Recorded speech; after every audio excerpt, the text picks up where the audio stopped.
সুপ্রিয় দর্শক, আমি খান মোহাম্মদ রুমেল স্বাগত জানাচ্ছি সম্পাদকীয়তে। ক্রিকেট ভূগোলে ফিরছেন বাংলাদেশের নিশান সাকিব আল হাসান। উইকেটে ভুল শট খেলার মতোই ক্রিকেট জীবনে একটা বাজে শট খেলতে গিয়েই ৩৬৫ দিন ২২ গজের বাইরে ছিলেন এই অলরাউন্ডার। ভক্তরাও খেলারই মেজাজেই মেনে নিয়েছিলেন তার সেই ভুল শট খেলাটি।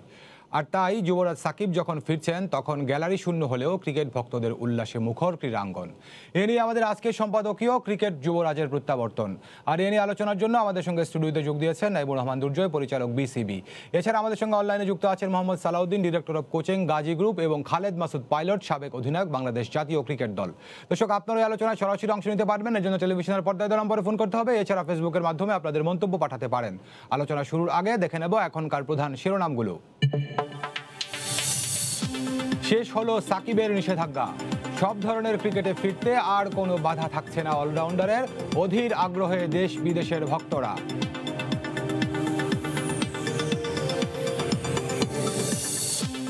বর্তমান সাবেক ২১ এমপির অবৈধ সম্পদ অনুসন্ধানে দুদক।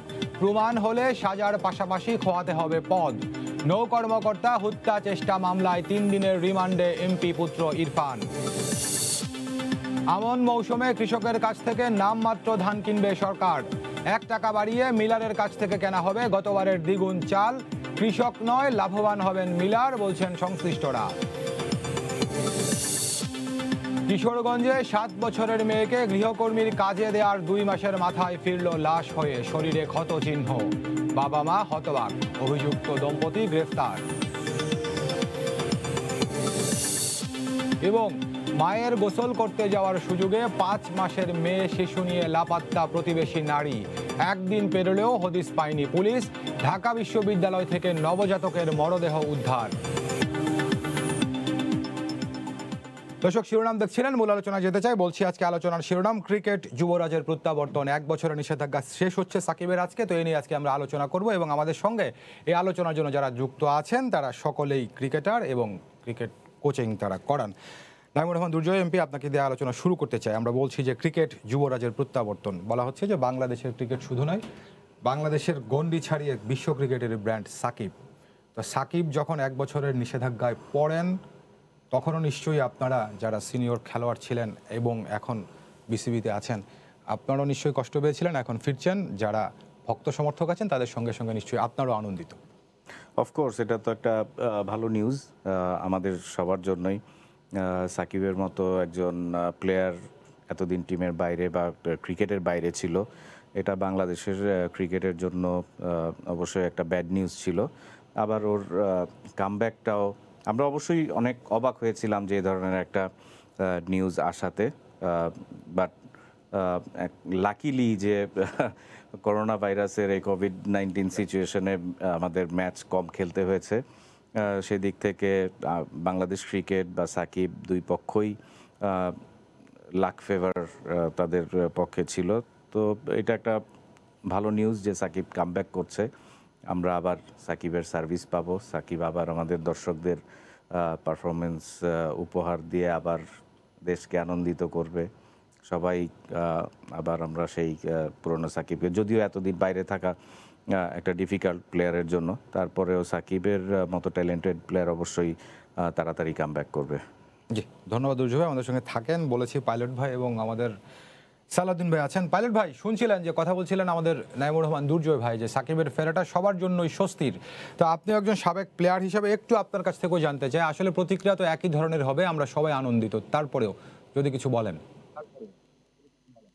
না, অবশ্যই দুর্জয় যেটা বললেন, যেটা অবশ্যই আমাদের জন্য অনেক ভালো একটা দিক যে সাকিব ব্যাক করছে। আমি বলবো খুবই লাকি, যে দুর্জয় বলছিলেন একটু আগে যে বাংলাদেশ ক্রিকেট বোর্ড এবং সাকিব দুজনে লাকি যে এই জন্য যে ১ বছরের হয়তো নিষেধাজ্ঞা ছিল, বাট এই সময়টাতে এমন বেশি খেলা ছিল না। পুরো সময়টাই আলটিমেটলি কোনো আমাদের প্লেয়াররা কিন্তু ওরকম ইন্টারন্যাশনাল ম্যাচ খেলতে পারে নাই।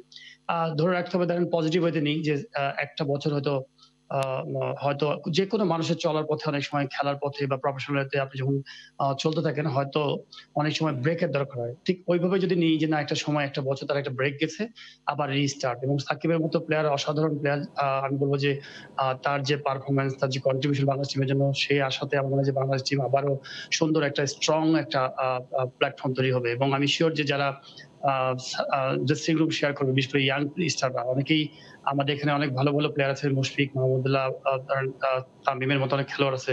সাকিব তাদের মধ্যে একজন অন্যতম। আমার মনে হয় যে সাকিব সহ একটা বাংলাদেশ টিম আমার কাছে মনে হয় পরিপূর্ণ একটা বাংলাদেশ টিম মনে হয়। জি খালিদ ভাই, একটু সালাউদ্দিনের সঙ্গে কথা বলে আবার আসছি আপনার সঙ্গে। আচ্ছা, সালাউদ্দিন ভাইকে আমরা সংযোগটি হারিয়েছি, তো যুক্ত হওয়ার চেষ্টা করছি। দুর্জয় ভাই, এই যে আপনি যেটি বলছিলেন যে সাকিবের মতো চ্যাম্পিয়ন প্লেয়ার হয়তো ব্যাক করলে খুব বেশি সমস্যা হওয়ার কথা নয়, 1 বছরের গ্যাপ, তো তারপরেও যে 1 বছর পরে সাকিব ফিরছেন, এই মুহূর্তে সাকিবের সামনে চ্যালেঞ্জগুলো কি হতে পারে?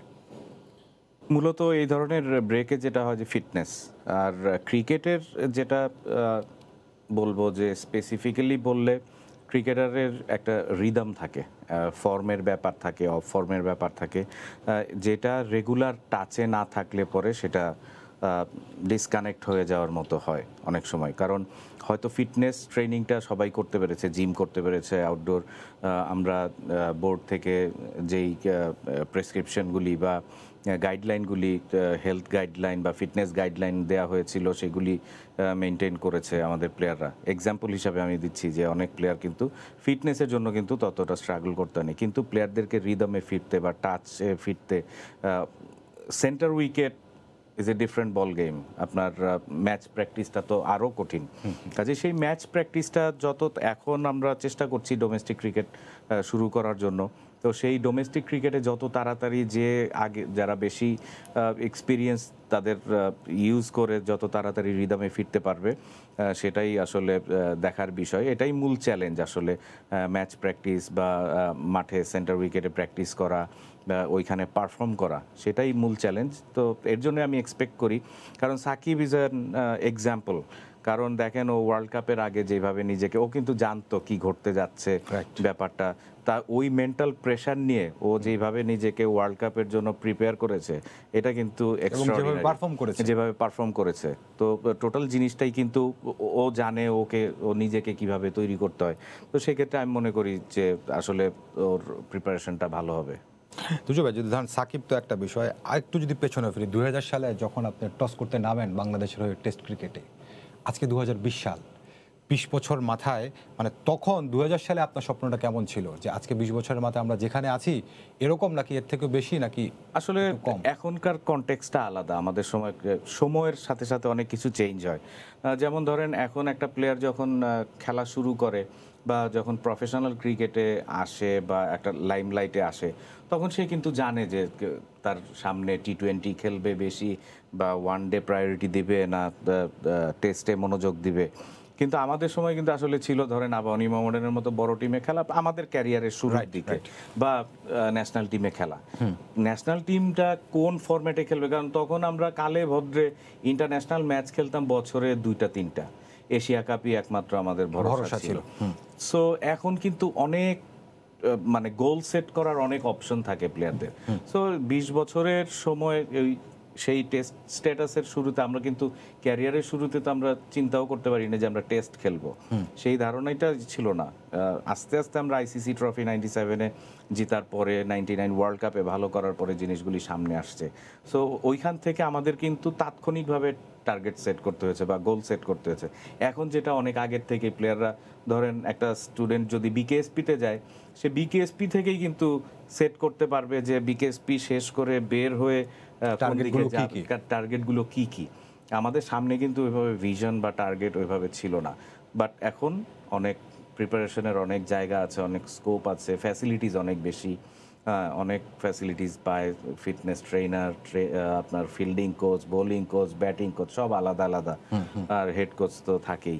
তো প্রত্যেকটা জায়গায় এখনকার প্লেয়ারদের গোল সেট করা যেমন ইজি। 20 বছরে আমরা খুব খারাপ করেছি সেটা আমি বলবো না, কারণ শুরুর থেকে একটা টেস্ট প্লেইং নেশনের জন্য 20 বছর যে খুব বেশি সময়, অনেক দেশের কিন্তু টেস্ট জিততেই 23 বছর লেগেছে নিউজিল্যান্ডের। তো সেই ক্ষেত্রে আমরা বেশ এগিয়েছি, বাট ইমপ্রুভমেন্টের তো শেষ নেই, আরও কাজ করার জায়গা আছে আমাদের প্লেয়ারদের। যেমন ধরেন টেস্ট ক্রিকেটের প্রতি বা ফার্স্ট ক্লাস ডোমেস্টিক যখন ফার্স্ট ক্লাস হয় সেটার প্রতি সিরিয়াসনেস বাড়ানো, একই সঙ্গে যারা অর্গানাইজার আছি তাদেরও সেই সব জায়গায় ফ্যাসিলিটিস বাড়ানো, একাডেমিগুলিকে আরও শক্তিশালী করা, কাজ বাকি আছে, বাট আমরা যথেষ্ট ভালো করছি, সেটা তো বলতেই হবে। জি, আমি আপনার কাছে আসছে একটা ফোন নিয়েছি, দর্শক আছেন লাইনে। দর্শক, আপনার নাম বলে প্রশ্ন করুন। জি, আসসালামু আলাইকুম। ওয়ালাইকুম আসসালাম। আমি মোহাম্মদপুর থেকে বলতেছি, আমার নাম রনা। জি, দুর্জয়ের কাছে আমার একটা প্রশ্ন থাকবে। প্রশ্নটি, যেহেতু সাকিবের নিষেধাজ্ঞা 1 বছর হয়ে যাওয়া বাংলাদেশের পক্ষে একটা খুশির খবর, ক্রিকেটের অঙ্গনে একটা কি খুশির খবর এটা। পরবর্তী 1 বছর তাকে পর্যবেক্ষণে রাখা হবে। এই পর্যবেক্ষণের প্রেক্ষিতে আমাদের বিসিবির কি ভূমিকা থাকতে পারে? জি, ধন্যবাদ আপনাকে। দর্শক, আপনাকে ধন্যবাদ দুর্জয় ভাই। আমি ওই দিক থেকে শুনে তারপর আসছি। সালাউদ্দিন মেহমান আমাদের সঙ্গে যুক্ত হয়েছেন। সালাউদ্দিন ভাই, আপনাকে স্বাগত জানাচ্ছি এই আলোচনায়। আমরা আলোচনা করছিলাম সাকিব আল হাসান ফিরছেন, সাকিব আল হাসানের সামনে এখন কি কি চ্যালেঞ্জ, দুর্জয় ভাই কিছুটা আলোচনা করেছেন। আপনি সাকিবকে কোচিং করিয়েছেন একেবারেই গোড়ার দিক থেকে। তো আপনার কাছে আমি কি মনে হয়, সাকিবকে আপনি প্লেয়ার হিসেবে খুব ভালোভাবে চেনেন, এই 1 বছর পরে ফিরে এই খেলার জন্য নিজেকে প্রস্তুত করার জন্য সাকিবের সামনে এখন কি চ্যালেঞ্জ? চ্যালেঞ্জ তো সারা জীবনই থাকবে। এজ এ প্লেয়ার তার সবসময় চ্যালেঞ্জটা থাকবে। বাট সাকিব আমার মনে হয় যে এই 1 বছর ক্রিকেট না খেলতে পারলেও তার খুব বেশি সমস্যা হবে আমি মনে করি না। হুম। কারণ তার প্র্যাকটিসের ধরনটাই আসলে একটু অন্যরকম। সে যখন কোনো কাজ করে সেটা তার সামনে যে সিরিজ থাকে বা যে টুর্নামেন্ট থাকে সেভাবে সে আগায় এবং সেভাবে সে তার প্রিপারেশনটা নেয়। তো আমার কাছে মনে হয় না যে সাকিব যে এতদিন ক্রিকেট খেলেনি, লাস্ট 1 মাসেও দেখলাম প্র্যাকটিস যখন করেছে, তো আমার কাছে খুব বেশি ক্রিকেটের যে স্কিল বা ট্যাকটিক্স এর ব্যাপারে যে দিকগুলো আছে সেগুলোতে আসলে তার কোনো সমস্যা নেই। হুম। ফিটনেসটা একটু পিছিয়ে ছিল, তো ফিটনেস এর ব্যাপারে সে অনেক মনোযোগী ছিল। তো আমার কাছে প্রতিবারই আমি যতবারই দেখেছি সাকিব যখন খেলার বাইরে থাকে, যখন ফিরে আসে খুব ভালোভাবে আসে। তো আমি আশা করব যে এবারও সে আগের মতোই ভালো খেলবে। এই যে সাকিব আপনি বলছেন সালাউদ্দিন ভাই, যে যতবারই বাইরে থাকে ফেরত আসার সময় খুব ভালোভাবে আসে, এদিকে একটি কারণ যে সাকিব আসলে মনস্তাত্ত্বিকভাবে খুবই স্ট্রং। মানসিক ব্যাপার যেগুলো আছে এটা আসলে সাকিব অন্য ৮-১০ টা প্লেয়ার থেকে একটু আলাদা। সে ভালো খেললেও যেরকম থাকে, খারাপ খেললেও সে একই রকম থাকে। হুম। মানে খুব বেশি মানসিকভাবে তার কোনো হেরফের হয় না এবং আমার মনে হয় যে খুব চ্যালেঞ্জ নিতে পছন্দ করে এবং খুব শক্ত মনের মানুষ। হুম। তো মানে কোনো কিছুতেই ভেঙে পড়ে না। তো এই ক্যারেক্টারটা আসলে অন্য ৮-১০ টা প্লেয়ার থেকে তাকে আলাদা করেছে। বাট মানসিক ব্যাপার গুলো আরেকটু যেগুলো একটু মনে হয় যে সাকিব যে জিনিসগুলো সবচেয়ে বেশি তাকে মেন্টালি স্ট্রং করেছে, আমার কাছে মনে হয় যে সে ক্রিকেটটা খুব ভালো বুঝে এবং ক্রিকেটের কোন দিকগুলো তাকে আসলে চ্যালেঞ্জের মুখোমুখি হতে হবে সেই জিনিসগুলো সে খুব ভালোভাবে প্রিপারেশন নেয়। এই কারণে আসলে আমার মনে হয় যে এটাই তাকে আসলে মানসিকভাবে আরো বেশি শক্তিশালী করে। জি, সালাউদ্দিন ভাই ধন্যবাদ, থাকুন আমাদের সঙ্গে, আবার আপনার সঙ্গে যুক্ত হবো। পাইলট ভাই, দুর্জয় ভাইকে একটু আগে প্রশ্ন করেছিলাম যে দুর্জয় ভাই যখন 2000 সালে সে বাংলাদেশের হয়ে টস করতে নামেন, টেস্ট ক্যাপ পরে, তখনকার অনুভূতি। একটু পিছনে ফেরি, সেই মালয়েশিয়ার মাঠে যখন আপনি সেই হাসিলুল হাসান শান্তকে নিয়ে কিলাত ক্লাব মাঠে দৌড়চ্ছিলেন আইসিসি ট্রফি জয়ের জন্য, তখন থেকে শুরু করে সেই 23 বছর আজকে বাংলাদেশ ক্রিকেট যেখানে দাঁড়িয়ে, তখনকার তুলনায় কিভাবে বিশ্লেষণ করবেন যে প্রত্যাশাটা কেমন ছিল তখন? না, তখন তো দুর্জয় বলছিলেন যে তখনকার প্রত্যাশা কিন্তু এক ধরনের, এখনকার প্রত্যাশা কিন্তু এক ধরনের। 23 বছর কিন্তু পেরিয়ে গেছে। হুম, হুম। তখন কিন্তু আমাদের আইসিসি চ্যাম্পিয়ন হওয়াটা খুব ইম্পোর্টেন্ট ছিল। বিকজ আমরা তখন কিন্তু, আমি বলব, নন টেস্ট প্লেইং কান্ট্রি ছিলাম। সাথে আমরা কিন্তু ওয়ার্ল্ড কাপ খেলতাম না। তো সেই 97 এর চ্যাম্পিয়নশিপ বা আমরা যখন আইসিসি খেলতে গেছি তখন টার্গেট ছিল আমরা কি করে আইসিসি তে রেজাল্ট করব এবং পরবর্তী ওয়ার্ল্ড কাপটা খেলবো, সেটা আমাদের একটা চ্যালেঞ্জ ছিল এবং সেটা আমরা তখন সাকসেস হই। পরবর্তীতে যখন 2000 সালে টেস্ট স্ট্যাটাস পেলাম এবং টেস্ট খেললাম, এখন আমার মনে হয় যে ২টা-৩টা জেনারেশন কিন্তু অলরেডি পার হয়ে গেছে। আমার মনে হয় যে 2020 তে আমার কাছে মনে হয় যে আমরা নো ডাউট আমরা ইমপ্রুভ করেছি। বেশ কিছু ফরম্যাটে আমরা ইমপ্রুভ করেছি। বাট টেস্ট এরিনায় আমার কাছে মনে হয় যে আমরা আরো বেশি ইমপ্রুভ করতে পারতাম যদি আমরা আরেকটু বেশি মনোযোগ দিতাম। আমার মনে হয় যে চেষ্টা হয়তো ক্রিকেট বোর্ড করে যাচ্ছে, বাট আমাদের আরেকটু ডোমেস্টিকের ফার্স্ট ক্লাস গুলোর মান উন্নয়ন করলে আমার মনে হয় যে আমরা আরো বেশি ভালো রেজাল্ট পেতে পারতাম। আমাদের অনেক বেশ কিছু ভালো প্লেয়ার তৈরি মানে বলা যে হয়েছে। সিনিয়র প্লেয়াররা বিশেষ করে। ইয়াং প্লেয়াররা বেশ অনেক ভুল করছে। তারা কিন্তু অনেক, আমি বলব, প্রুভেন প্লেয়ার আছে, ভালো পারফর্ম আছে, বা ধারাবাহিকতাটার একটু ঘাটতি আছে। সেই ধারাবাহিকতাটা আমার মনে হয় যে খেলতে তৈরি হবে এবং সাধারণত নিজেদেরকেও শিখতে হবে, খেলোয়াড়দেরকে নিজেকেই। আমার মনে হয় যে সেই ক্ষেত্রে আমাদের আরেকটু বেশি মনোযোগী হওয়া উচিত যে ডোমেস্টিক ক্রিকেটটাকে আরো কি করে আরো স্ট্রং করা যায়। তখনই আমার মনে হয় যে ইন্টারন্যাশনাল ক্রিকেটে আরো পারফর্ম করা সহজ হবে। জি, বালট ভাই ধন্যবাদ আপনাকে। দুজয় ভাই, যে প্রশ্নটি দর্শক করেছে তার উত্তর আমি আপনার কাছ থেকে নেব। তো তার আগে আপনার যেখানে আলোচনাটি শেষ করেছিলেন, যেটি বলছিলেন যে তখন একরকম চ্যালেঞ্জ ছিল, 20 বছর আগে বলি কিংবা 23 বছর আগেই বলি, কিংবা এখনকার যদি আমি সুযোগ সুবিধার কথাও চিন্তা করি, এখন আমাদের ক্রিকেটাররা যে ধরনের সুযোগ সুবিধা পায়, আমাদের অবকাঠামো থেকে শুরু করে ইত্যাদি যেসবগুলো বেড়েছে, তখন এরকম ছিল না। আপনারা নিজেরাই মাঠে পানি নিয়ে যেতেন, বালতিতে করে পানি খেতেন। তো সেই জায়গাটাতে এখন যখন এখানে এসেছে, আপনারা পূর্বসূরি হিসাবে এক ধরনের আত্মতৃপ্তি আপনাদের মধ্যে কাজ করে না? অবশ্যই। দেখেন, কিছু এক্সাম্পল আছে, যেমন ধরেন আমাদের ফ্যাসিলিটিসের কথা যদি বলেন, আপনি নিজেও বলেছেন যে আমরা বালতিতে করে পানি খেতাম। এটা তখনকার বোর্ডের যেই সামর্থ্য ছিল তখন, বা ক্লাবের সামর্থ্য যেরকম ছিল। এখন যেমন ধরেন প্রত্যেকটা ক্লাবে, ঢাকায় ম্যাক্সিমাম ক্লাব, অলমোস্ট সব ক্লাবই বলবো যে পেছনে একটা বড় কর্পোরেট হাউস আছে। তো এরা সিরিয়াসলি ব্যাক করে ক্লাবগুলিকে। আমাদের সময় কিন্তু ওই চাঁদা তুলে ডোনেশনের, মানে বিভিন্ন জায়গায় ডোনেশনের জন্য ছোট ছোট ডোনেশনের ভিতরে ঘুরতে হতো। ইভেন বোর্ডকেও কিন্তু ওই বোর্ডে যারা বড় অফিসিয়াল ছিল তারা বন্ধু বান্ধবের কাছ থেকে টাকা পয়সা নিয়ে চালাতো। আইসিসির ফান্ডটা কিন্তু আমরা 97-এর পর থেকে সেটা একটা ভালো ফিগারে পাওয়া শুরু করেছে। তো এই জিনিসগুলি তো সময়ের সঙ্গে সঙ্গে এসছে। তো এইগুলি নিয়ে আসলে আফসোস না, খুশি লাগে যে হ্যাঁ আমাদের সময় ছিল না, এখন পাচ্ছি। বিশেষ করে এই সরকারের কথা বলতে হয় যে সিলেটে ক্রিকেট স্টেডিয়াম উদ্বোধনের দিন মাননীয় প্রধানমন্ত্রী আমাকে ডেকে জিজ্ঞেস করলেন কি খুব আফসোস হয়। কারণ উনি জানেন যে জিনিসগুলি ছিল, কারণ আমরা যখনই ওনার কাছে যাওয়ার সুযোগ পেতাম, উনি ওই সময় প্রধানমন্ত্রী থাকাকালীন আমরা গিয়ে মাঠের দাবি করতে হতো। আমরা বঙ্গবন্ধু স্টেডিয়ামটাকে ভাগাভাগি করে এক সিজন ফুটবল, এক সিজন ক্রিকেট। এখন মাঠের অপ্রতুলতা নাই, আমাদের প্রত্যেকটা ডিভিশনে ভালো ভালো স্টেডিয়াম হয়ে গিয়েছে। তো আমাদের আফসোস না, আমরা এখন হচ্ছে, এখনকার প্লেয়াররা ভালো খেলবে সেটা আমরা এক্সপেক্ট করি। ফ্যাসিলিটিস, আমরা যারা বোর্ডে আছি আমরা চাই ক্রিকেটারদের সুযোগ সুবিধা আরও বাড়ুক। তো আরও বাড়বে, আমাদের আরও কিছু প্ল্যান আছে যে নিজেদের জায়গা কিনে আরও মাঠের ইয়ে করা, যে মানে শুধুই যে বড় গ্যালারি হতে হবে বা বড় পরিসরে হতে হবে তা না, খেলার জন্য যেই ফ্যাসিলিটিসগুলি দরকার। আগে আমাদের সময় ধরেন আমরা একটা মাঠে সে চিটাগংয়ে খেলবো, আমরা জানি না চিটাগংয়ের উইকেট কেমন, বা ঢাকারই সব সময় খেলছি, কালকে জানবো না একটা উইকেটের ক্যারেক্টার কেমন হবে। এখন কিন্তু 3 দিন আগের থেকে আমাদের প্লেয়াররা জানে, বোলাররা, ব্যাটসম্যানরা সবাই জানে যে উইকেটের ক্যারেক্টার কি হবে। 7 দিন আগের থেকে জেনে যায় যে এই উইকেটটা এই টাইপের হবে। ইভেন ডোমেস্টিক ক্রিকেটেও আমরা প্রেডিক্ট করতে পারি যে কোন উইকেটে খেললে কেমন বিহেভ করবে। তো এই ফ্যাসিলিটিসগুলি বেড়েছে। আর ফার্স্ট ক্লাসের ব্যাপারে যদি বলেন, আমি বলবো যে আসলে জাতিগতভাবে আমরা একটু ওয়ান ডে ক্রিকেট ঘেঁষা, রাইট। হ্যাঁ, সবাই একটু 50 ওভারের খেলার দিকে বেশি মনোযোগী। আমাদের প্লেয়ার, অর্গানাইজার সবাই এটাতে কমফোর্ট ফিল করে। আর যার কারণে আমি মনে করি যে টি-20 এবং টেস্টে আমরা ততটা ভালো করতে পারছি না। কিন্তু একটা জিনিস আসলে প্লেয়ার, সমর্থক, অর্গানাইজার সবাইকেই ফার্স্ট ক্লাসের দিকে একটু মনোযোগী হতে হবে, লঙ্গার ভার্সনের দিকে। কারণ ওই ফরম্যাটটা ভালো খেললে সব ফরম্যাটে ভালো খেলা যায়।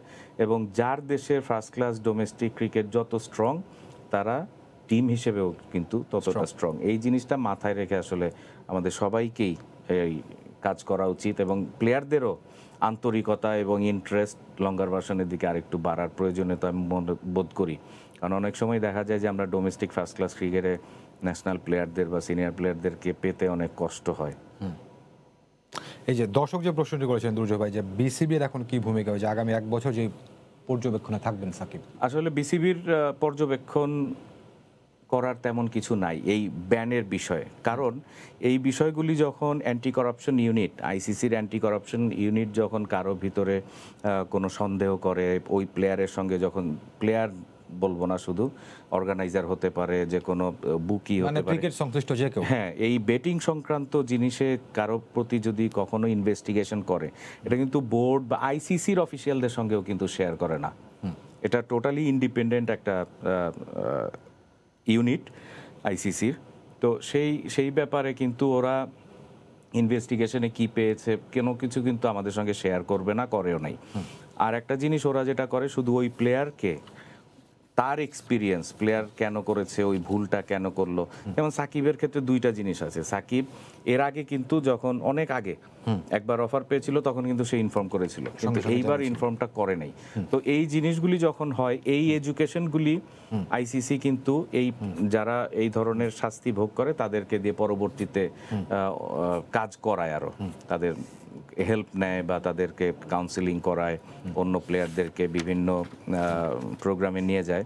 যদিও এখন সেটা সম্ভব হয় নাই এই কোভিড-19-এর কারণে, বাট পরবর্তীতে অ্যান্টি কারাপশন ইউনিট সাকিবকে নিয়ে কি কাজ করবে সেটা তাদের ব্যাপার। আর আমরা বোর্ড থেকে যেটা করব যে সাকিবকে তাড়াতাড়ি কামব্যাক করানোর জন্য বা ওর প্র্যাকটিস ফ্যাসিলিটি, যেহেতু এতদিন বোর্ডের সঙ্গে সম্পর্ক রাখতে পারেনি, সেই ক্ষেত্রে ওর তাড়াতাড়ি কামব্যাকের জন্য, ভালো কামব্যাকের জন্য যেটা আমাদের হেল্প করা দরকার, যে সাপোর্ট দেওয়া দরকার, আমরা সেটা এনশিওর করব। জি, ধন্যবাদ। আপনার সঙ্গে আমি আবারও যুক্ত হচ্ছি। একটু পাইলট ভাই, এর আগের আলোচনায় আপনি বলছিলেন যে এই যে আমাদের পঞ্চপাণ্ডবের কথা, সাকিব, তামিম কিংবা মাহমুদুল্লাহ, মুশফিক, মাশরাফি। তো মাশরাফির তো এখনো পর্যন্ত যেহেতু আনুষ্ঠানিকভাবে অবসরে যাননি, কিন্তু আমরা মোটামুটি ধরে নিচ্ছি তিনি ক্যারিয়ারের শেষের দিকে আছেন। সাকিব সহ অন্যরা যারা আছেন, এর পরের অর্থাৎ পঞ্চপাণ্ডব যদি বলি, এর পরের পাইপলাইনটা আপনি কিরকম দেখেন পাইলট ভাই? না, পাইপলাইনে আমি বলবো যে ভালো প্লেয়ার আছে নিঃসন্দেহে, অনেক অনেক ভালো ভালো প্লেয়ার আছে, যেমন সৌম্য সরকার বলেন, আফিফ বলেন, ইমরুল কাশ, অনেকেই কিন্তু ভালো প্লেয়ার আছে। বাট ধারাবাহিকতাটা খুব ইম্পর্টেন্ট। আমি যেটা প্রথমে বলেছি, আমাদের এই ৫ জন কিন্তু খুব ধারাবাহিকতা ছিল এবং এখনো আছে তাদের। সেই জায়গা থেকে আমাদের যে প্লেয়ার গুলো আছে, আপনি যদি সৌম্য সরকারের মাঝে মাঝে যে সুন্দরগুলো ৪০ রান বা ৫০ রানের একটা ইনিংস, বাট এটা হয়তো দেখা গেল যে ৫ ম্যাচে বা ৪ ম্যাচে একটা ম্যাচে খুব একটা অসাধারণ ব্যাটিং করছে। বাট এটা যখন আপনার ১০টা ম্যাচের মধ্যে ৭টা ম্যাচে করবে, তখন এই টিমটাই কিন্তু আপনার সুন্দর দেখতে ভালো লাগবে। কারণ প্রত্যেকটা সময় তো সিনিয়র প্লেয়াররা পারফর্ম করবে না। কখনো কখনো আপনার আমি বলব যে হেল্প লাগে, যে কম্বিনেশন লাগবে একটা সুন্দর, যে সবারই ইন্ডিভিজুয়াল পারফরম্যান্স দিয়ে আপনার একটা সুন্দর কালেক্টিভ পারফরম্যান্সটা আসবে। আমাদের এই জায়গাতে একটু ঘাটতি আছে। সেই জায়গাগুলো যদি আমরা ইমপ্রুভ করতে পারি, তাহলে আমাদের টিম অনেক ভালো টিম। এবং বিশেষ করে আমি বলব ওয়ানডে এবং টি-টোয়েন্টির জন্য আমরা কিন্তু খুব একটা ভালো দল। যেকোনো দলকে হারাবার মতো আমাদের সেই স্ট্রেংথ আছে। টেস্ট এই নয়, আমার কাছে মনে হয় আমাদের অনেক এখনো হার্ড ওয়ার্ক করতে হবে। বিশেষ করে আমাদের বোলার, আমার মনে হয় যে ভালো স্পিনার বলেন, ভালো ফাস্ট বোলার বলেন, যারা কিনা উইকেট নেবার মতো উইকেট টেকিং বোলার আমাদের ঘাটতি আছে। তো সেই ক্ষেত্রে আমার মনে হয় যে চর্চা করলে কেন হবে না? আমার মনে হয় যে ফার্স্ট ক্লাসের দিকে একটু যদি মনোযোগী হতে পারি, সেই জায়গাগুলোতে যদি আমরা এনকারেজ করতে পারি, ২ টা ব্যাপার হতে পারে। যে কিছু যেমন ফার্স্ট ক্লাস যারা খেলেন, তারা কিন্তু ফাইন্যান্সিয়ালি কিন্তু অনেক আমি বলব যে খুব একটা কিছু ক্ষতিগ্রস্ত হয়। যারা টি-টোয়েন্টি ফরম্যাটে খেলবে, তারা অনেক লাভবান হচ্ছে। এখনকার কনসেপ্টে কিন্তু আল্টিমেটলি টি-টোয়েন্টি কনসেপ্টে চলে গেছে সবাই। বিকজ বিপিএল খেলছে বা বিভিন্ন রকম ফরম্যাটের খেলা খেলছে। তো সেই ক্ষেত্রে আমার মনে হয় ফার্স্ট ক্লাসকে আরেকটু বেশি এনকারেজ করা হবে। মার্কেটিং, টি-টোয়েন্টি দিয়ে আপনি মার্কেটিং করবেন, আর্ন করবেন, ক্রিকেট বোর্ড বড়লোক হবে। বাট সাথে আমাদের মেইন যে ক্রিকেটের যে কালচারটা, টেস্ট ম্যাচ, সেই জায়গাতে ডেভেলপ করতে হলে আমাকে এখানে বেশি পরিমাণ মনোযোগী হতে হবে। তাহলে আমার মনে হয় যে, এবং আমাদের বিশেষ করে আমি বললাম যে যারা আমি বলব যে মিড এজ গ্রুপে, মানে যারা এখনো মাঝখানে আছেন, লিটন দাস অসাধারণ প্লেয়ার। আপনি যদি লিটন দাসের ব্যাটিং দেখেন কয়েকটা ম্যাচে, কি সুন্দর ব্যাটিং করবে। কিন্তু এই পারফরম্যান্সটা একটু ধারাবাহিক হলে আমার মনে হয় যে টিমটা সুন্দর আরো স্ট্রং হবে। জি পাইলট ভাই, আরেকটা বিষয় আমি দুর্যোগ ভাইয়ের কাছ থেকে জানতে চাইবো, তার আগে আপনার কাছে জেনে নেই। এই যে ধরেন দুর্যোগ ভাই বলছিলেন যে আমরা একটু জাতিগতভাবেই দর্শক বলি, আবার অন্যান্যদের কথা বলি যে একটু ওয়ানডের দিকে বেশি মনোযোগী।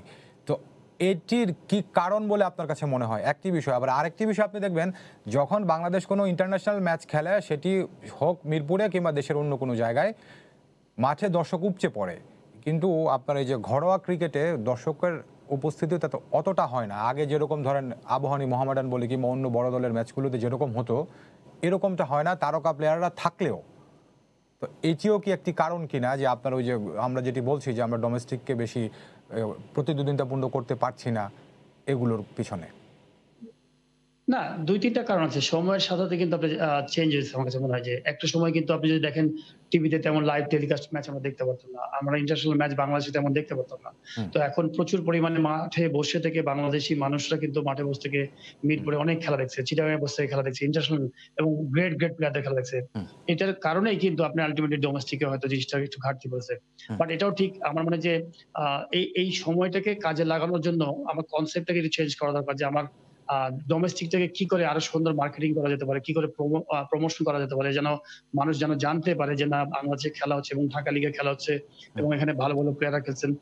দুইটা জিনিস, একটা হচ্ছে যে দর্শকরা এসে তারা সাপোর্ট করতে পারবেন, সাথে ইয়াং জেনারেশন অনেকে আছেন যারা হয়তো যারা ভবিষ্যৎ ক্রিকেটার হতে চায়, তারাও কিন্তু যখন জানতে পারবে যে এই মাঠে খেলা হচ্ছে, তারা আমাদেরই একটা এক্সাম্পল বলি, আমরা কিন্তু বেসিক্যালি ছোটবেলায় আমি কিন্তু ফুটবল খেলতাম। তো আমি ছোটবেলায় ফুটবল খেলতে খেলতে কিন্তু দেখা গেলো যে একটা সময় ক্রিকেট খেলতে খেলতে এই ছোটবেলাতেই আমি বুলবুল ভাইদের মতো খেলোয়াড়, নান্নু ভাইদের মতো খেলোয়াড়দেরকে আমি রাজশাহীতে পেয়েছি এবং দেখেছি। তো তখন থেকে কিন্তু ইচ্ছা আছে না আমি নান্নু ভাইয়ের সাথে কবে খেলবো বা বুলবুল ভাইয়ের সাথে কবে খেলবো। তো এইটা কিন্তু একটা বড় ধরনের আমার মনে হয় যে আমি বলবো যে এই সময়কালে এই সুবিধাটা পাওয়া যেতে পারে যে আমাদের বড় বড় গ্রেট প্লেয়াররা সাকিব তামিমরা যদি বিভিন্ন ডিভিশনে যখন খেলে, তখন যদি ঠিক মতো ওইভাবে প্রচার করা যায় এবং ফার্স্ট ক্লাস বলেন বা ডোমেস্টিক যে কোনো ফরম্যাটের খেলাকে যদি আমরা ভালো মতো প্রমোট করতে পারি, প্লাস আমরা যদি সেই খেলাগুলোকে যদি টিভির মাধ্যমে নিয়ে আসতে পারি বা অনলাইনে যেভাবে নিয়ে আসতে পারি। ক্রিকেট বোর্ড চেষ্টা করছে, যেমন রিসেন্টলি প্রেসিডেন্টস কাপে কিন্তু আমার মনে হয় যে অনলাইনে তারা চেষ্টা করেছে, বাট এটাকে আরেকটু আমাদের মনে হয় যে প্রমোট করলে আরো বেশি সুন্দর। আমার মনে হয় যে বাংলাদেশের প্রত্যেকটা আনাচে কানাচে আমার মনে হয় যে ট্যালেন্টের অভাব নাই, প্রচুর প্লেয়ার ক্রিকেট খেলতে চাই, বাট প্রবলেমটা হচ্ছে আমাদের ডোমেস্টিক ঘরোয়ার যে সিস্টেমটা ম্যাক্সিমাম বাংলাদেশ ক্রিকেট বোর্ডের ছাড়া কোথাও খেলা নাই। আপনি যদি দেখেন প্রত্যেকটা ডিস্ট্রিক্টে যদি দেখেন যে লিগ খেলা হয় না, আমার মনে হয় যে খেলাই হয় না, সেখানে কোনো রেলিগেশন লিগ নাই। তো আলটিমেটলি শুধু ক্রিকেট বোর্ড একা তো আর কিছু করতে পারবে না, সবাইকে একসাথে কাজ করলেই রুট লেভেল থেকে প্লেয়ার তৈরি করলে ওইখানেই শেখার জায়গা, ওইখান থেকে ভালো কম্পিটিটিভ ক্রিকেট খেলেই না আস্তে আস্তে তারা ইমপ্রুভ করবে। তো সেই জায়গা থেকে আপনার প্লেয়ার পিক করাটা খুব কঠিন হয়ে গেছে বোর্ডের জন্য, যে খেলাই তো হয় না সেসব জায়গায়। আমরা যেমন হয়েছে কি, আমরা যেমন রাজশাহীতে লিগ খেলেছি বা রাজশাহীতে বিভিন্ন টুর্নামেন্ট খেলেছি, এখান থেকে ভালো পারফর্ম করছি, তারপর ঢাকা লিগে সুযোগ পেয়েছি, ঢাকা লিগে ভালো পারফর্ম করার পরে দেখা গেল যে বাংলাদেশ টিমে আসছি। তো এখন প্রত্যেকটা ডিস্ট্রিক্টে হয়তো প্রচুর প্লেয়ার আছে, বাট ওই লিগ গুলো নাই। ওই লিগ গুলোর প্রতি আমার মনে হয় আরো বেশি মনোযোগী হওয়া উচিত। জি, ধন্যবাদ তালেব ভাই, আমাদের সঙ্গে থাকুন। সালাউদ্দিন ভাই, আপনার সঙ্গে আবারও যুক্ত হতে চাই। সাকিবের সঙ্গে আপনার সঙ্গে সাকিব বিকেএসপিতে রুদ্ধদ্বার অনুশীলন করেছে, এখন তো সাকিবের নিষেধাজ্ঞা উঠেই গেল বা যাচ্ছে, সেই অভিজ্ঞতা একটু আজকে আমাদের কাছে বলবেন কিনা দর্শকদের জন্য? সালাউদ্দিন ভাই শুনছেন? বিকেএসপি প্র্যাকটিস, হ্যাঁ শুনছি, বিকেএসপি প্র্যাকটিসের ব্যাপারে হ্যাঁ হ্যাঁ হ্যাঁ হ্যাঁ আসলে মূলত আমরা যখন প্রোগ্রামটা করি, আমি ফাহিম স্যার সাকিব সবাই মিলে একসাথে বসে প্রোগ্রামটা করি যে কিভাবে আমরা আগাবো। তো যেহেতু সামনে শ্রীলঙ্কা সিরিজ ছিল এবং টেস্ট খেলবে, ওইভাবে আমাদের প্ল্যানটা করা হয়েছিল। তো ক্রিকেটিং আমি যেটা আগেও বলেছি যে ক্রিকেটের স্কিলের ব্যাপারে কিন্তু যে এগুলা নিয়ে আমাদের খুব বেশি চিন্তা ছিল না, কারণ আমার কাছে মনে হয় যে এই জায়গাটা সাকিব অন্যদের চেয়ে একটু এগিয়ে আছে। কারণ সে আমার কাছে মনে হচ্ছে কয়েকটা সেশন করলে হয়তো সে খুব তাড়াতাড়ি আগের জায়গায় ফিরে আসবে। তো সেই জন্য আসলে ব্যাটিং বোলিং এর দিকে মনোযোগের চেয়ে আমরা একটু ফিটনেস এর ব্যাপারে বেশি মনোযোগী ছিলাম। ফিটনেস আমরা করেছি এবং সেই সাথে কিছু নতুন কিছু করার চেষ্টা করেছি, বক্সিং করেছি, সুইমিং করেছি প্রচুর। যেন এই স্কিলটার সাথে অন্য গেমস এর সাথে যেন তার ক্রিকেটের স্কিলের সাথে যেন এটা একটা সমন্বয় করে আমরা যেন একটু ভালো ফিটনেস নিতে পেতে পারি তার কাছ থেকে। এবং ইচ্ছা ছিল যে তার জন্য এই ফিটনেসটা নিয়ে সে যেন আরো বাংলাদেশকে আরো বেশি দিন সার্ভিস দিতে পারে যেন, এবং সেই দিকে লক্ষ্য রেখে কিন্তু আমরা প্রচুর পরিশ্রম করেছি এবং চেষ্টা করেছি যে আমি বাংলাদেশ যখন এইচপি ট্রেনিং শুরু হয় রিচার্ডের আমলে, ওই সময় আসলে তাদেরকে খুব কঠিন পরিশ্রম করানো হয়েছিল এবং চেষ্টা করেছি ওইরকম ডিজাইন করে আমাদের ট্রেনিংটা করানোর। কারণ এখনকার এইচপি থেকে ওই সময়ের এইচপি ট্রেনিং অনেক হার্ড ছিল, অনেক কঠিন ছিল। ওই ওই ওই ওই ট্রেনিংটাই চেষ্টা করেছি যেন করানো, তাতে যেন সে যেন অনেক বেশি চ্যালেঞ্জ নিতে পারে সামনে। এবং যেহেতু সে অনেকদিন পরে ক্রিকেট খেলতে আসছে, তাকে আসলে শারীরিকভাবে মানসিকভাবে তাকে অনেক প্রেশার নিতে হবে। এটা যেন সেই চ্যালেঞ্জটা যেন নিতে পারে। এই কারণে আমাদের আসলে প্র্যাকটিসের ডিজাইনটা একটু অন্যভাবে করেছি। স্পেশালি প্রতিদিনই আমরা প্রায় ৪ সেশন করে করেছি।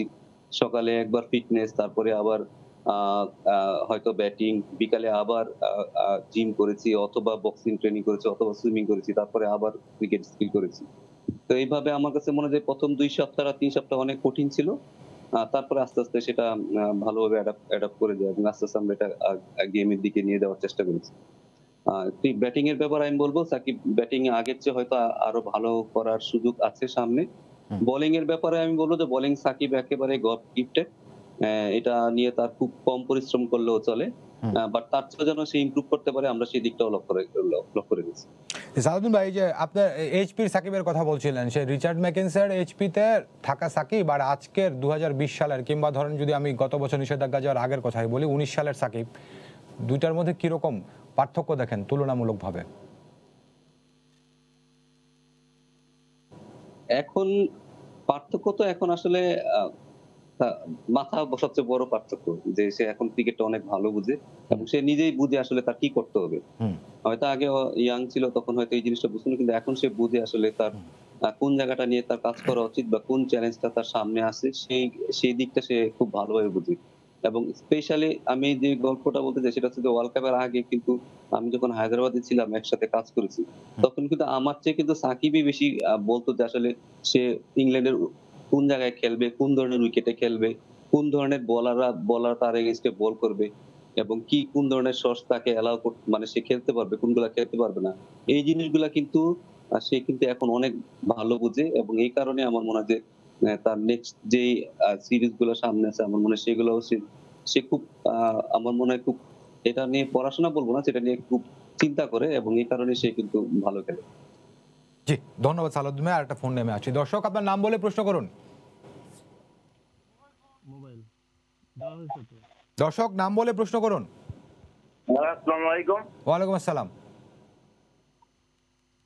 আমার নাম মোহাম্মদ নাজমুল হাসান। জি বলুন, শুনছি।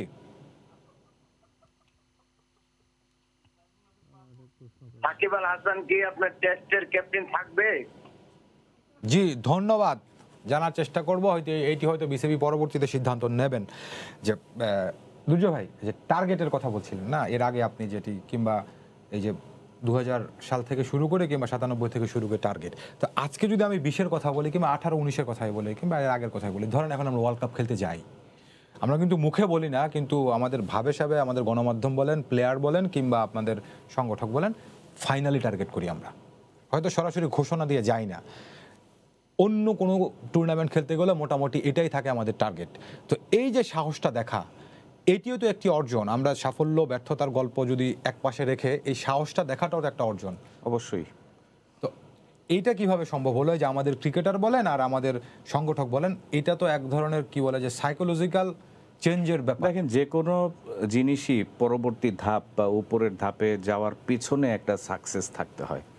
আমি সামনে যদি এখন ওয়ার্ল্ড কাপের ফাইনাল টার্গেট করি, ন্যাচারালি আমার পিছনের দিকের সাকসেসগুলিকে কনসিডার করতে হয়। যে আমি আগে ভালো করেছি, আমরা এখন হয়তো ফাইনালে কে অপোজিশন হতে পারে, অস্ট্রেলিয়া, ইংল্যান্ড, ইন্ডিয়া, যারাই আছে তাদের সবাইকে হারানোর অভিজ্ঞতা আমাদের পিছনে আছে, যার কারণে যে উই ক্যান বিট এনিওয়ান, আমরা সবাইকে বিট করতে পারি। সেই বিশ্বাসটা থেকেই কিন্তু এখন যে কোনো টুর্নামেন্টে গেলে ফাইনাল বা ট্রফি জেতার কথা আমাদের প্লেয়াররা বা আমরা সবাই চিন্তা করি। গণমাধ্যম বলেন, দেশের দর্শকরা বলেন, সবাই আমরা।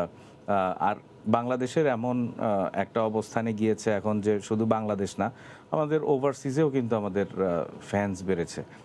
অনেকেই অন্য দেশের দর্শকরাও কিন্তু তাদের নিজেদের দেশ বাদ দিলেও বাংলাদেশের সাপোর্টার সেটা বেড়েছে, এটার পারফরমেন্সের কারণেই। এবং একটা পজিটিভ জিনিস যে আমরা দেশের বাইরেও জিতেছি, ভালো করেছি। তো সেই বিশ্বাস থেকেই আসলে ট্রফি জেতা বা ফাইনাল খেলার কথা আমরা এখন চিন্তা করি।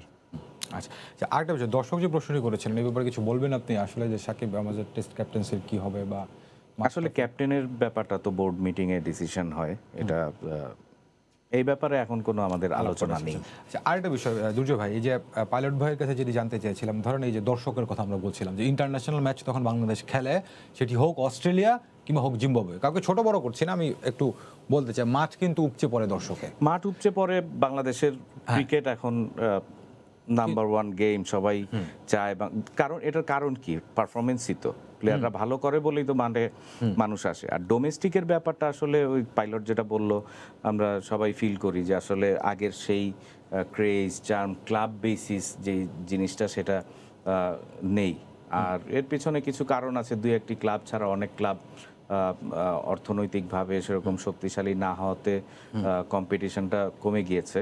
এর জন্য সেই আবাহনী মোহামেডান দ্বৈরথ যেটা ছিল সেটা এখন হয় না। মানুষের সময় অনেক কঠিন এখন ম্যানেজ করা। সেটাও দেখতে হবে। সবাই কিন্তু কর্মজীবী মানুষের কাজের জন্য আগে স্টেডিয়াম পাড়ায় অনেক বেকার লোকজন ঘোরাফেরা করতো, এখন কিন্তু বেকার লোকজন কম খেলা দেখার। আর একটা জিনিস হচ্ছে যে আমাদের যে ডোমেস্টিক ক্রিকেট আমরা বলি বা ডোমেস্টিক ইভেন ফুটবলও বলেন, মাঠের দর্শকদের টানার জন্য হ্যাঁ যেই জিনিসগুলি প্রয়োজন, যে কম্পিটিটিভ খেলা কিন্তু ঠিকই হচ্ছে এখনো, কিন্তু ধরেন আগে 3টা টিম শক্তিশালী থাকলে এখন কিন্তু 4টা 5টা টিম শক্তিশালী হচ্ছে। সেই কম্পিটিটিভ ক্রিকেটটা ক্লাব লেভেলে হচ্ছে, কিন্তু দর্শকরা আসলে বেশি মানে বাংলাদেশ টিম বা ন্যাশনাল টিমের প্রতি বেশি এটা ইন্টারেস্টেড আরেকটা কারণ কিরকম, যে ধরেন দর্শকরা এখন প্রচুর পরিমাণে, অর্থাৎ আপনার টেলিভিশন খুললেই বিভিন্ন জায়গার ইন্টারন্যাশনাল ম্যাচ বলেন অন্য Right, দেখতে পাচ্ছে, right. এই জন্য কি ডোমেস্টিক দেখতে একটু আগ্রহী কম? ন্যাচারালি এটা হয় পৃথিবীর সব দেশেই। কিন্তু আমরা একটা সময় বিদেশে গিয়ে যখন গল্প করতাম, সেই ইংল্যান্ডে গেলে ওরা চিন্তাও করতে পারতো না যে আবাহনী মোহামেডান একটা ম্যাচে 30, 35, 40 হাজার দর্শক হতো। ওদের ডোমেস্টিকে কিন্তু এটা বরাবরই এটা মানে অবিশ্বাস্য ব্যাপার ছিল। ওয়াসিম আকরামের মতো প্লেয়ার যখন আবাহনীতে খেলতে আসছে বা রানা তুঙ্গার মতো প্লেয়ার যখন মোহামেডানে খেলতে আসছে, তারা এসেও কিন্তু অবাক। কিন্তু এই টেস্ট প্লেইং নেশন বা এই উপরের এলিট কান্ট্রিজগুলির ভিতরে কিন্তু ডোমেস্টিকে বেশি দর্শক। ইংল্যান্ডে কাউন্টি ম্যাচ হচ্ছে ওদের হাইয়েস্ট ডোমেস্টিক টুর্নামেন্ট, আবার 40 ওভারের খেলাও যেত। এখন দেখেন ওই T20 বা ইভিনিংয়ে যেই খেলাগুলি হয় সেইগুলিতে দর্শক আসে। কাজে আমাদেরও যেইগুলি মনে করেন বিপিএল এর সময় কিন্তু ঠিকই আসে। মানুষের সময় ম্যানেজ করাটাও অনেক কঠিন ব্যাপার আসলে, মাঠে গিয়ে খেলা দেখা। এখন ট্রাফিকের হ্যাসেল আছে, অনেক সমস্যা আছে মানুষের। বাট আমার কথা হচ্ছে দর্শক না আসলে পরে ডোমেস্টিক ক্রিকেটটা যেন শক্তিশালী বা এই কম্পিটিটিভনেসটা যেন থাকে, সেটাই আমাদের ইম্পর্টেন্ট ইস্যু হিসাবে দেখতে হবে। জি ধন্যবাদ, আমি আপনার সঙ্গে আবার যুক্ত হচ্ছি। পাইলট ভাই আমাদের সঙ্গে আছেন নিশ্চয়ই? পাইলট ভাই শুনছেন? জি পাইলট ভাই, আমরা আলাপ করছিলাম যে আমাদের ডোমেস্টিক ক্রিকেট নিয়ে। তো মোটামুটি দুর্জয় ভাই যে বিষয়টি বলছেন যে দর্শক আসুক কিংবা যদি নাও আসেন কোনো কারণে, তারপরে আমাদের প্রতিদ্বন্দ্বিতার জায়গাটা ধরে রাখতে হবে এবং আরও উন্নতির সুযোগ আছে কিনা, আপনি একটু যোগ করবেন এই জায়গাটাতে পাইলট ভাই। না, অবশ্যই ক্রিকেট কালচার বলে একটা কথা আছে, কালচারটাকে ধরে রাখাটা খুব ইম্পর্টেন্ট। আমার মনে হয় যে দর্শক হয়তো কখনো কখনো আপনার নাও আসতে পারে, ভবিষ্যতে আরো কম আসবে, বিকজ হচ্ছে আপনার টেকনোলজির দিকে মানুষ এত ঝুঁকে পড়বে, হয়তো দেখা যাবে যে মাঠে যে হয়তো খেলা দেখবে না, সেই ধরনের মানুষের টাইমও থাকবে না। কিন্তু কালচারটাকে তো আপনি চেঞ্জ করতে পারবেন না, যে ক্রিকেটের যে কালচারটা, কম্পিটিটিভ ক্রিকেট খেলা, ক্রিকেটের ওঠানামার যে খেলা, আপনার রেলিগেটেড হওয়া, সেই জায়গাগুলোকে আপনাকে কিন্তু আরো আমি বলবো যে কঠিন ভাবে মনোযোগী হওয়া উচিত।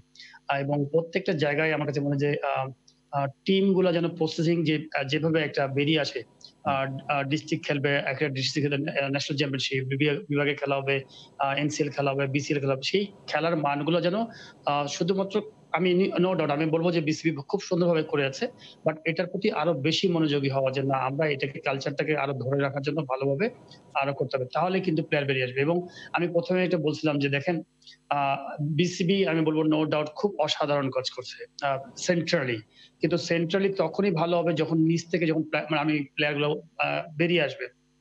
তো সেই প্লেয়ার গুলো বেরিয়ে আসা যে জায়গাগুলো হচ্ছে বিভিন্ন ডিস্ট্রিক্ট এবং উপজেলাগুলো, সেই ডিস্ট্রিক্ট পর্যায়ে যদি আপনার সুন্দর ভালো কম্পিটিটিভ লিগ হয়, সেখান থেকে যদি তারা ভালো পরিমাণ ম্যাচ খেলার সুযোগ পায়, তাহলে কিন্তু তখন ওখান থেকে কিন্তু ভালো ভালো প্লেয়ার বেরিয়ে আসবে এবং সেখানে কিন্তু অনেক কিছু শিখে আসবে। তারপরে শুধুমাত্র ট্রেনিং করেই কিন্তু আপনি ভালো প্লেয়ার তৈরি করতে পারবেন না। তার ন্যাচারাল সেন্সের জন্য তার বিভিন্ন রকম ম্যাচ খেলতে হবে, বিভিন্ন ডিস্ট্রিক্টে ম্যাচ খেলতে হবে, বিভিন্ন জায়গায় যে ম্যাচ খেলবে, বিভিন্ন মাঠে খেলবে, সে ন্যাচারাল প্লেয়ার হয়ে উঠবে। তো সেই জায়গাগুলো একটু হলেও আমাদের মনে হয় ব্লক হয়ে আছে, সেই জায়গার প্রতি আমি বলবো যে মনোযোগ দেওয়া খুব ইম্পর্টেন্ট। জি ধন্যবাদ পাইলট ভাই। সালাউদ্দিন ভাই অল্প কথায় একটু বলবেন, চ্যাম্পিয়ন প্লেয়ারের জন্য তো খুব বেশি পরামর্শের প্রয়োজন হয় না, তো তারপরেও সাকিব নিশ্চয়ই আপনার সঙ্গে যোগাযোগ করবেন কিংবা আপনারা বসবেন, তো সাকিবের জন্য এখন পরামর্শ কি হবে আপনার? আপনার প্রশ্নটা বুঝতে পারিনি। যে সালাউদ্দিন ভাই বলছি যে সাকিবের জন্য এখন আপনার পরামর্শ কি হবে? দেখুন, এরা তো এখন তো তাদেরকে আসলে পরামর্শ দেওয়াটা আমাদের জন্য আমার মনে হয় এটা এটা দেখতেও শোভা পায় না, কারণ তারা এখন ক্রিকেট অনেক ভালো বুঝে, অনেকদিন ধরে ক্রিকেট খেলতেছে, এখন কি করতে হবে ভবিষ্যতে, এবং সবারই বয়স 30 পার হয়ে গেছে, এখন আসলে বুঝাচ্ছে, এখন মনে হয় যে তারা নিজেরাই ভালো বুঝে কি করতে হবে। এবং আমি শুধু আশা করব যে সে যেন যখন ফিরে তখন যেন আগের চেয়ে আরো ভালো খেলে, তার ড্রিমটা যে ড্রিম আছে বা যে ভিশনটা আছে সেটা যেন কখনো না কমে। এটার জন্য সে আরো আর যতদিন দেশের জন্য খেলবে, আরো যেন ভালো ক্রিকেট খেলে, আরো যে অভিজ্ঞতাটা অর্জন করেছে সেটা যেন আরো বেশি ধারাবাহিক হয় সেটাই আশা করব। আসলে তো এদেরকে পরামর্শ দেওয়ার মতো, কারণ এদেরকে মোটিভেট করার মতো আসলে আমাদের কিছু নাই। কারণ এরা এত প্রেশারের মধ্যেও যে তারা নিজেরা মোটিভেট হয়ে যে প্র্যাকটিস করছে বা প্রতিদিন প্র্যাকটিস করতে আসতেছে, নিজের উন্নতির ব্যাপারে চেষ্টা করতেছে। এটাই হচ্ছে সবচেয়ে বড় মোটিভেশন। কারণ একটা মানুষ যখন ১০ বছর ১৫ বছর ক্রিকেট খেলবে, ইন্টারন্যাশনাল ক্রিকেট, তাকে মোটিভেট করার মতো আসলে কিছু থাকে থাকে না। না। জি, এবং ধন্যবাদ সালাউদ্দিন আমাদের সঙ্গে যোগ যেহেতু দেওয়ার জন্য। যে দুর্জয় ভাই, এই যে এর আগে আমরা যেটি বলছিলাম যে বাংলাদেশ আমরা একটু বেশি ওয়ান ডের দিকে বেশি নজর, তো এটি কি ব্যাপারটা কি এরকম, যেহেতু ওয়ান ডে বলি বা টি-20-র কথাই যদি বলি, রেজাল্ট খুব তাড়াতাড়ি চলে আসে, এখন এই ব্যস্ত সময়ে সবাই একটু বিনোদন নিতে চায় এবং রেজাল্ট নির্ভর ক্রিকেটটাই দেখতে চায়। 5 দিন পর হয়তো যদি টেস্টের পঞ্চম দিনে দর্শক হয়, যদি প্রতিদ্বন্দ্বিতা থাকে, তো সেটি তুলনামূলক বলে শুধু বাংলাদেশ না, সারা পৃথিবী এখন ওই দিকেই ঝুঁকছে কিনা? ন্যাচারালি এটা সবারই ব্যস্ততা বাড়ছে, মানুষের সময়ের মূল্য অনেক বেড়ে যাচ্ছে, অনেক টাইমটা ম্যানেজ করা সবারই জন্য কষ্টসাধ্য, এটা পৃথিবীর যে দেশেই হোক। একটা কথা শুধু আমি বলতে চাই, পাইলট যেটা বললো যে দেশের শুধু সেন্ট্রালি আমরা ক্রিকেট বোর্ড কাজ করছি, ঢাকার ক্রিকেট ঠিক আছে বা আমাদের বোর্ডের কন্ট্রোলে যেগুলি আছে বা বোর্ড যেগুলি ম্যানেজ করি সেই সব টুর্নামেন্ট বা ম্যাচগুলি ভালো হচ্ছে, কিন্তু মফস্বলের কথা যেটা বললো পাইলট, আমি একটু বলি আসলে মফস্বলে আবার কেমন যেন একটা, আগে যেমন আমরা খেলতে যেতাম অন্য ডিস্ট্রিক্টে, তারা নিজেরা অর্গানাইজ করতো, একটা টুর্নামেন্ট করতো, একটা গোল্ড কাপ কোনো বিশেষ ব্যক্তির নামে বা এলাকার নামে আমরা খেলতে যেতাম ঢাকা থেকে। সেই জিনিসগুলি, সেই আন্তরিকতাটা আমি এখন ল্যাকিং দেখি। সবাই চেয়ে থাকে ক্রিকেট বোর্ড কখন টাকা পাঠাবে, তাহলে একটা টুর্নামেন্ট হবে, বা ফুটবল ফেডারেশন টাকা পাঠালে, ডোনেশন দিলে। কিন্তু দুর্জয় ভাই, এটার ব্যাখ্যাটা যে এরকম করে করি, ধরেন এখন ধরেন ক্রিকেট বোর্ডের আর্থিক অবস্থাও তো ভালো হয়েছে, কিন্তু আমি যদি 10 বছর আমাদের কিন্তু দিতে আপত্তি নাই, আমরা কিন্তু দিচ্ছি। ক্রিকেট বোর্ড থেকে অনুদান বা আলাদা ফান্ড দেয়া হচ্ছে যেই সব জায়গায় ভালো হয়। আমরা একটা পলিসি করছি যে যেই সব জায়গায় খেলা হয় বা যেই সব জায়গায় প্রমিজিং প্লেয়ার্স প্রডিউস করছে, তাদেরকে আমরা আরো বাড়াবো। সবাইকে ফ্ল্যাট, যেখানে অনেক সময় এমন এক্সাম্পল আছে যে বোর্ডের থেকে টাকা গিয়েছে, টুর্নামেন্ট হয় নাই, শুধু বানানো স্কোরশিট সাবমিট করে তারা ফান্ড হজম করে ফেলেছে। তো এইগুলি তো আসলে টলারেট করার মতো না, এগুলি আরো নজরদারিতে আনতে হবে। যারা ভালো করবে তাদেরকে আমরা আরো ভালো এনকারেজমেন্ট দিব, কিন্তু ডোমেস্টিক বা ওই লোকাল অর্গানাইজারদের আরেকটু উদ্যোগী হতে হবে। শুধুই যে ক্রিকেট বোর্ড নির্ভরশীল, তাদেরও পারফরমেন্স আমরা রিওয়ার্ড দিব তারপরে, পারফর্ম করার পরে, কিন্তু আমরা দিয়ে দিব সেটা দিয়েই শুধু সে চালাবে, তাহলে তো তার রিওয়ার্ড হলো না, এটা ক্রিকেট বোর্ডের রিওয়ার্ডই হয়ে গেল। তো সেটাই আসলে একটা ইস্যু। আরেকটা বিষয় আমি একটু জানতে চাই, এবার শেষের দিকে আছি তো, এই যে আপনি এর আগের আলোচনা, মানে শুরুর দিকের আলোচনায় বলছেন যে খুব বেশি আফসোস নেই, বরং এখন একজন আত্মতৃপ্তি কাজ করে যখন আপনাদের উত্তরসূরিরা এরকম এগিয়ে যাচ্ছে। কিন্তু ব্যক্তিগত হয়ে যায় প্রশ্নটা, তারপরে দুর্জয় ভাই, আপনার কি মনে হয় যে আপনার ক্যারিয়ারটা আরেকটু দীর্ঘায়িত হতে পারতো? অনেকেই এরকম আক্ষেপের কথা বলেন আপনার খেলা যারা দেখেছেন। আমার ব্যাপারটা আসলে একটু ভিন্ন, অবশ্যই আরো কিছুদিন, কারণ তখনই মাত্র আমরা টেস্ট স্ট্যাটাস পেয়েছি, খেলা শুরু করেছি, আমরা অল্প কয়েকটা টেস্ট খেললাম বা ট্যুর করলাম একেবারে শুরুতে। শুধু আমার কথা বলবো না, আমার সঙ্গে আরো কয়েকজন সিনিয়র প্লেয়ারের আরো কিছুদিন খেলা উচিত ছিল, যার কারণে আমরা ওই সময়টাতে, তার পরবর্তী সময়টাতে কিন্তু আমাদের রেজাল্ট ভালো ছিল না, কারণ আমরা একেবারে ইনএক্সপিরিয়েন্স প্লেয়ার দিয়ে টেস্ট স্ট্যাটাসের মতো জায়গাটাতে আমরা স্ট্যাবলিশ করার চেষ্টা করেছি এনে। কিন্তু সেখানে যদি আরো কয়েকজন সিনিয়র প্লেয়ার থাকতো, আরো কিছুদিন খেলার সুযোগ আমার মনে হয় থাকা উচিত ছিল। বিভিন্ন কারণের ভিতরে আমারটা আর একটু বেশি ডিফারেন্ট কারণ, আমি এখানে না বলি, সবাই জানেন এটা কেন হয়েছে, কি কারণে হয়েছে। না, কিন্তু ওই সময়টাতে যে আমরা যেটি বলি যে এখন ওই যে কথাটা আপনি তুললেন যে আরো সিনিয়র প্লেয়ার, তো অনেকেই তো আমরা মোটামুটি ওই সময়টার কথা বলি, মানে 30 আশপাশে বা একটু 30 প্লাস হলেই আমরা মোটামুটি তাকে বাতিল করে দিতাম। তো সেই সময় আজকে যেটা আপনি বলছিলেন যে এখন 20 বছরে আমাদের টেস্ট ক্রিকেট যতটুকু যাওয়ার কথা ছিল ততটুকু আমরা যেতে পারি, এটা আসলে বোর্ডের পলিসির ব্যাপার। তখন কিন্তু একটা ধারণা, একই লোক ম্যানেজার, একই লোক সিলেক্টর, এই রকম খুব রোটেট হতো, এবং তাদের ওই প্ল্যানগুলি এমনভাবে ছিল যে একে বাদ দাও, কেন ক্রিকেট এত সোজা না তো। একজন প্লেয়ারকে আনলে পরে বা একটা নতুন ধাপে যদি আমরা যাই, সেখানে তো সময় দিতে হবে অ্যাডাপ্ট করার জন্য, অ্যাডজাস্ট করার জন্য, সেই জিনিসটা বোঝার জন্য। সেই সময়টা কিন্তু ওই সময় দেওয়া হতো না, সুযোগটা খুব কম দেওয়া হতো। বাট এখন যেটা কনসিস্টেন্টলি পলিসি আছে যে কাউকে যদি আমরা সুযোগ দিই তাকে একটু বেশি সময়ের জন্য দিব। তারপরেও সকল বাধা উত্তরে আমরা এগিয়ে যাচ্ছি, এগিয়ে যাব, সেটি আশা করি। আপনাকে অনেক ধন্যবাদ। এছাড়া আমাদের সঙ্গে যুক্ত ছিলেন খালেদ মাসুদ পাইলট এবং মোহাম্মদ সালাউদ্দিন। আপনাদের দুজনকে অনেক ধন্যবাদ। দর্শক সবাইকে ধন্যবাদ জানিয়ে শেষ করছি আজকে সম্পাদকীয়। আগামীকাল আবারও দেখা হবে রাত 10টায়। দেখার আমন্ত্রণ রইল। শুভরাত্রি।